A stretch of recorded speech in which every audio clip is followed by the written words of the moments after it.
Sinampahan ng Bureau of Internal Revenue o BIR ng kasong kriminal ang tatlong dating engineer ng Department of Public Works and Highways dahil sa umano'y hindi pagbabayad ng tamang buwis na aabot sa mahigit 1.6 billion pesos. Ayon sa BIR, lumabas sa isinagawang lifestyle check na malaki ang agwat ng kanilang mga ari-arian sa kanilang mga idineklarang kita. Yan ang umaarangkadang balita ni PRTV News correspondent Mari Ocampo. Sa ilalim ng kampanya kontra sa mga tiwaling opisyal, sinampahan ng Bureau of Internal Revenue ng kasong kriminal ang tatlong dating DPWH engineer na sina Henry Alcantara, Bryce Hernandez at JP Mendoza.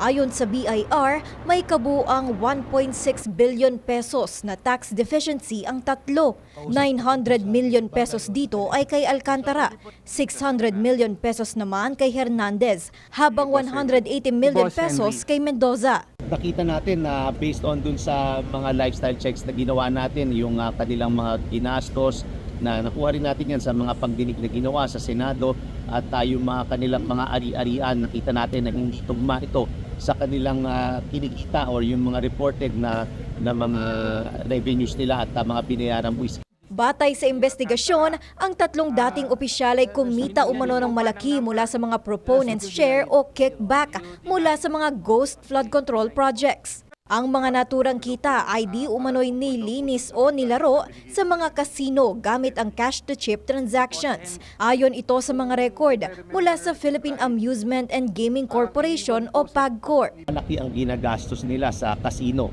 So itong mga daang milyon na ginagastos nila sa casino, syempre saan naman din yung galing. So pinirify din natin at nakita natin na totoo nga na meron talaga silang mga ginastos dito sa casino na ilang daang milyon. Kaya naman sinama rin natin yan sa ating naging assessment.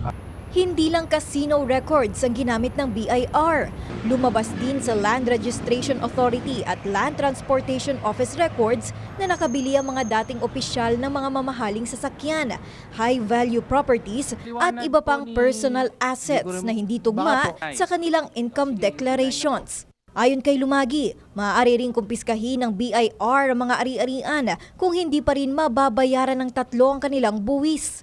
Liable na sila for tax evasion dahil whether yan ang purpose niyan o kung ano man, hindi na importante yun dahil ang importante meron silang perang ganyan at meron silang unreported income at automatic yan ay malinaw na tax evasion ito. Ito na ang ikalawang batch ng criminal complaints na isinampa ng BIR laban sa mga personalidad na dawit sa flood control anomalies. Sa kabuuan, umabot na sa 8.86 billion pesos ang halagang hinahabol ng BIR sa mga kasong naihain. Ako, si Mari Ocampo ng PRTV News, nagseserbisyo para sa Pilipino.